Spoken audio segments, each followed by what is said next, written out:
Hello and welcome to Robinson Hall Experts Talk. My name is Laura Saunders, Marketing and PR Manager, and today is the 8th of July and we are talking about exit planning for farmers. When is the right time to sell? I have David Jones and Hugo Bryan with me. David is partner and head of agency. He has been instrumental in Robinson Hall's growth for the past 4 decades. His local agricultural roots, combined with his extensive experience across the country and strong negotiation skills, puts him in good stead to advise on a varied range of property transactions and development opportunities. Welcome, David. Hello, Laura. I'm very pleased to join you on this podcast.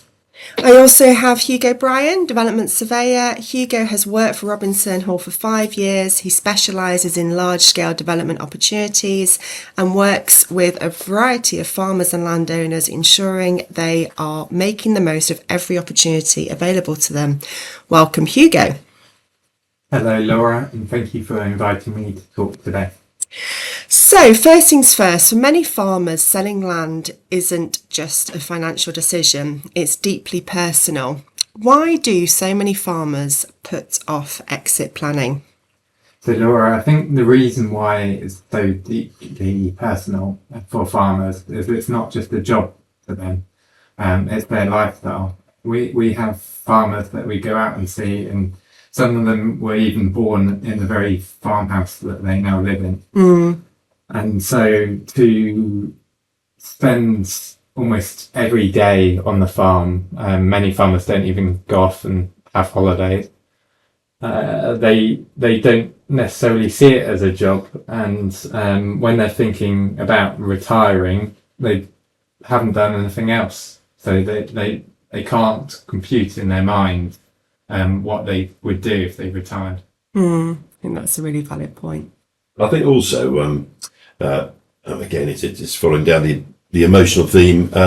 Many farms have been owned for, perhaps for generations, and if not owned for generations, father and grandfather were typically farmers before them, and yet we're in a phase where farms are getting bigger, particularly on the arable side, and that necessarily means that there are farmers leaving the industry, and to be the first in the family to do that, I think can, for some farmers, there's a matter of pride. Perhaps they feel that there's an element of failure in the farm not carrying on, and so there's all those sort of personal things that flow around in their head. But I think I would just want to stress, and we do stress this to many clients, that they're not the first and they won't be the last. It's changing times. More and more land is farmed by fewer and fewer people, and every family's got to make its own arrangements to move on in the best way possible. And they are difficult decisions, but the earlier that these things can be addressed, I always think the better. Yeah, I agree. I'll just jump in and also say that every farm is obviously different, and the family dynamics are different. And so there'll be some farmers that have sons and daughters who have taken an active role in farming throughout. And there's others that have gone off and they've got other jobs, and they might be quite embedded in that job and don't want to come back to the farm. And so when their farmers are thinking about an exit plan strategy, they need to understand whether their kids want to take on the farm or not. Yeah, each farm will be very, very different. Some farmers will have multiple kids wanting to come and farm with them. That's a problem in itself. How do you accommodate that number of people on the farm? Others will have just one, and other children doing other jobs. And then how do you deal with inheritance on a multi-million-pound farm? If you split everything equally, then the one who's farming perhaps can't carry on. That's very difficult. And then others will have no children wanting to carry on farming, which perhaps is a disappointment to them, but might make the succession thing that bit easier because everyone can just be treated differently. But I think this conversation will keep coming back to the next generation and communication with them and being open with them and finding out what they want at an as early a stage as is possible. That was one of my questions, actually. talking about family, because often decisions aren't made in isolation, and what conversations should you be having with your families early? You've obviously outlined those, do they want to farm? What happens with inheritance, etc., etc. Is there anything else that's worth having a conversation about now? Well, I mean, some families are very good at communicating with each other, of course, but we often come across families where we have to arrange the family meeting to talk about these important things. They pass each other at the kitchen table every day, but they don't sit down for 2 hours with an agenda and work through some fundamental points of what everyone wants out of the business, where they think things are going, which things are going right, which things are going wrong, and we quite often find that conversation just isn't happening, and it's absolutely vital. Yeah. And what we found quite interesting when we've had those conversations, the farmers don't always know what their kids want to do, or they presume. They presume. Yes, and it can sometimes be the opposite. So they might think that they have no intention to come back to the farm, whereas actually they just want to spend their younger years in say the city, and then they do want to settle down and come back to the farm. Mm-hmm. So that, like you said, having like a professional on board would really help those conversations take place if you're struggling. If it's not happening naturally in the family, then yes, use somebody outside the family, such as ourselves, or a trusted family friend or accountant, whoever it might be. So let's talk about retirement, because for many farmers, land is their pension. How can land sales play a role in securing financial stability later in life? Very often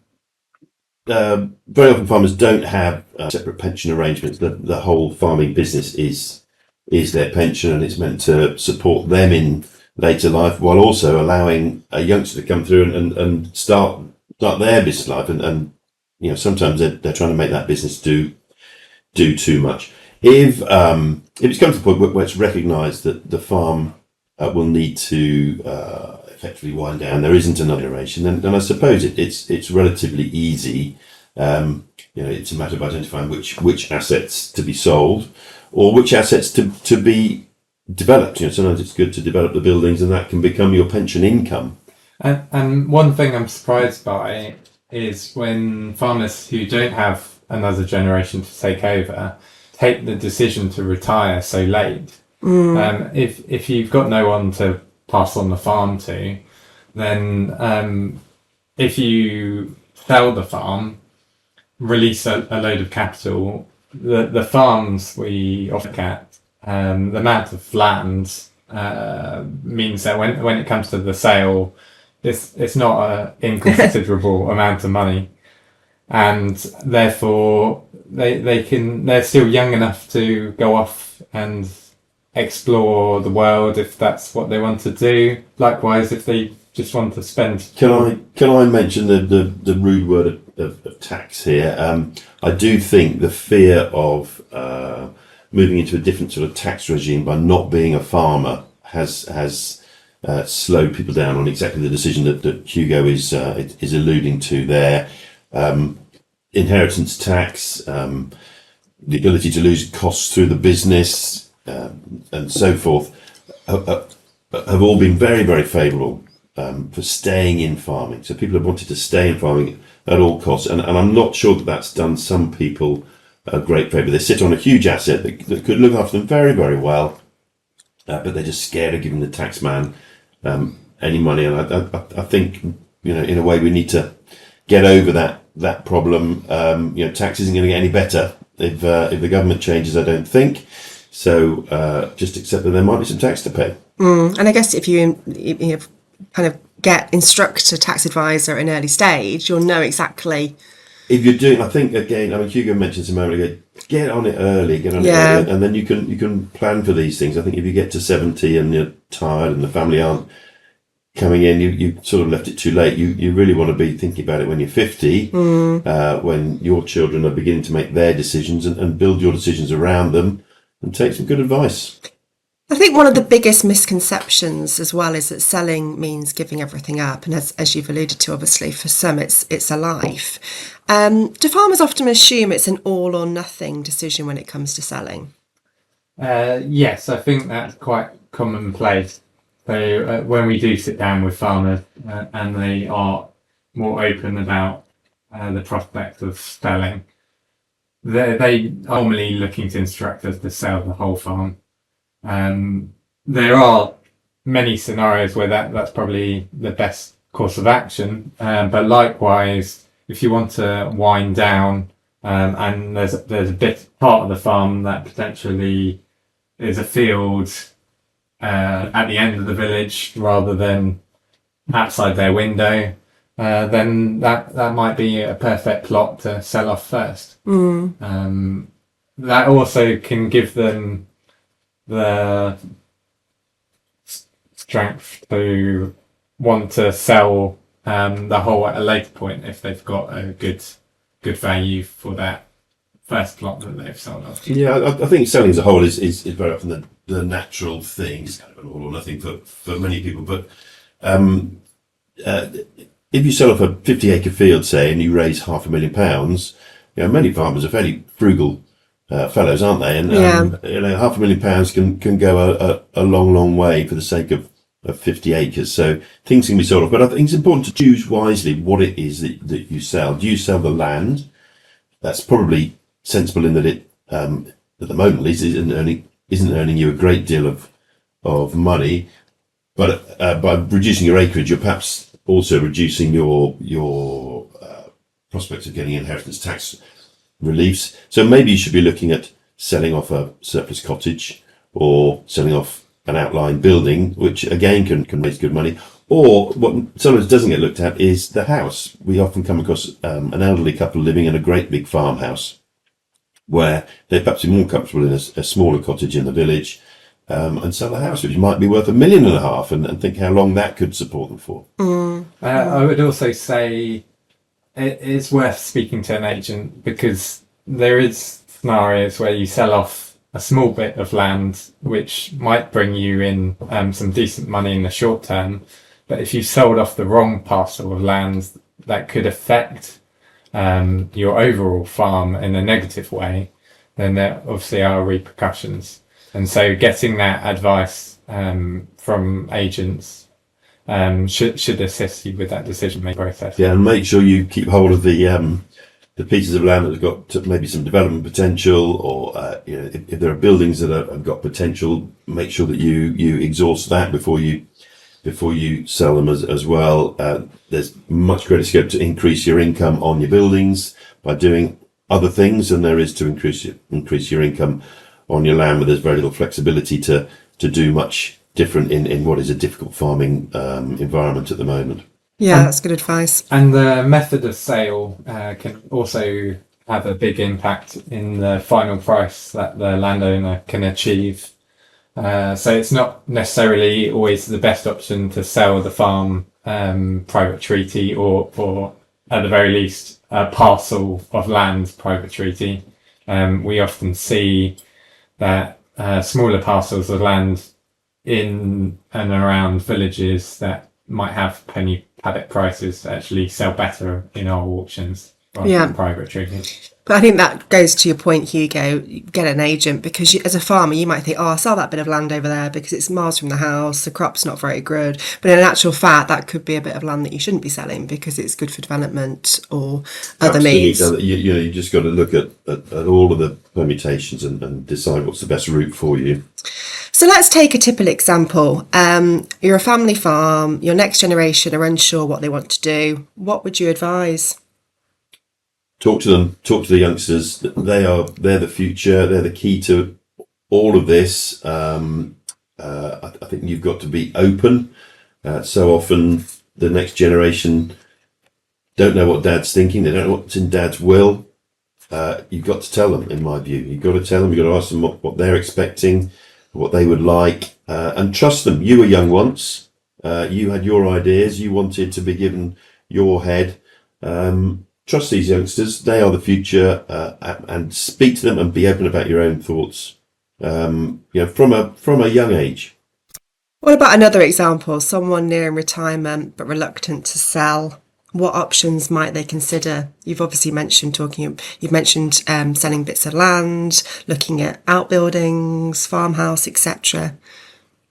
So you should always be looking to diversify wherever possible on a farm. The farms that don't diversify are the farms that are dying. Yeah.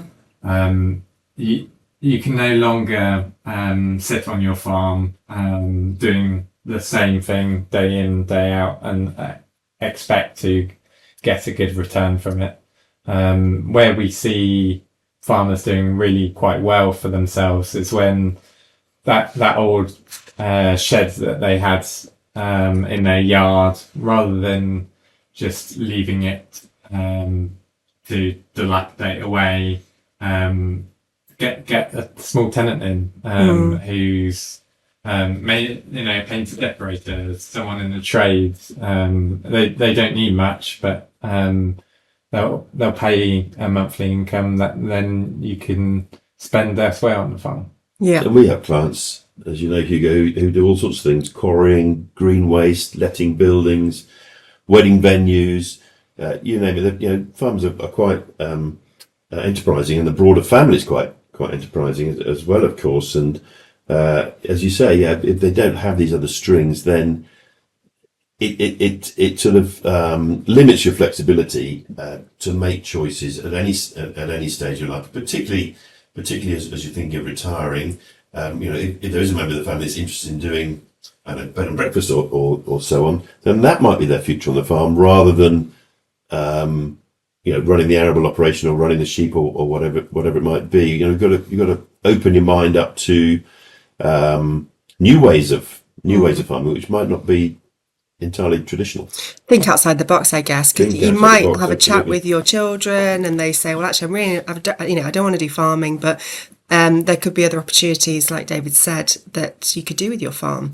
And sorry, on that, Laura, we've sometimes seen that when farmers have been open to talk about matters with their kids, and the kids have had these different ideas and they've been left to run with it, they've actually set up businesses that are based on the farm, but they're not like typical farming enterprises. Yeah.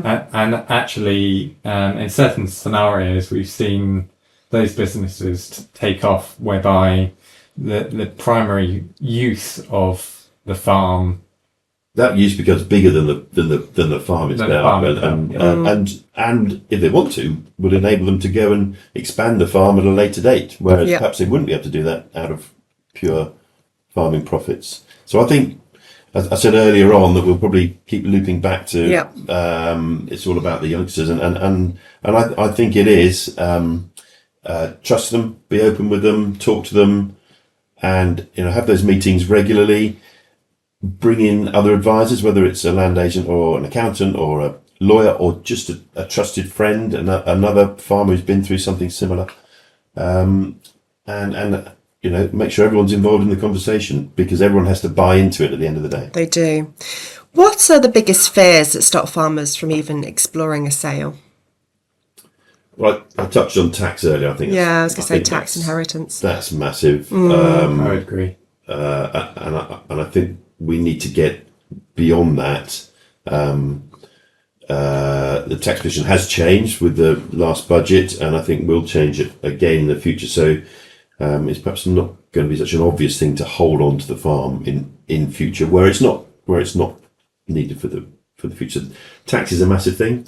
I think we also see a bit of wishful thinking sometimes. Farmers, they're waiting for that bigger profit over the hill that might happen next year. But inevitably, especially in recent times with hyperinflation on the cost of fuel and fertilizers, actually what might have been quite a profitable farm, they've suffered quite a few years in a row now. and it's nice to think that things might get better. But they're very often held up by the emotional side as well, aren't they? You know, Agreed. the farm's been in the family for a long time, or it looks like some sort of failure. But I would encourage people just to put your heads up, have a look around.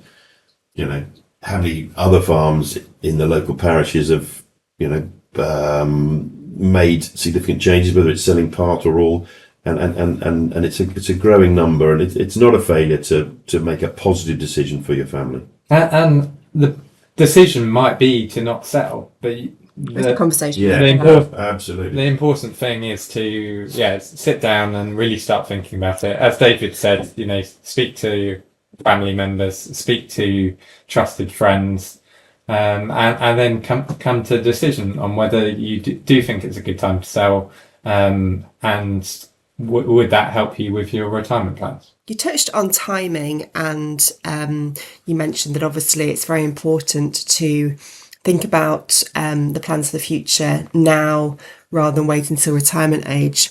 Timing is something everyone worries about.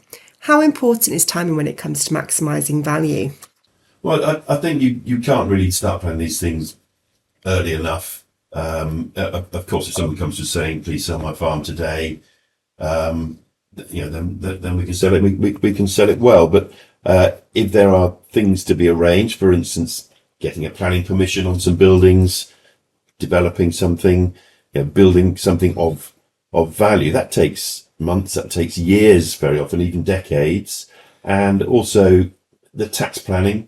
Yeah. You know, that's, you know, if you start that 5 or 10 years out, then you can get yourself into a good position. Mm-hmm. If you suddenly say, right, I'm selling, but I've got a bad tax position, it's probably too late for anybody to do anything much about it. So, I've said it before, the earlier, the better. Plan for what's going to happen in 5 years' time and 10 years' time. There's scenarios whereby if a farm doesn't have a windfall, over the years, eventually it might get to a position where it's forced to sell the farm. And that might be against the farmer's wishes, and it might be against the rest of the wider family. But if they haven't diversified or they haven't looked into planning an earlier date, they haven't given themselves an opportunity to potentially keep that farm going.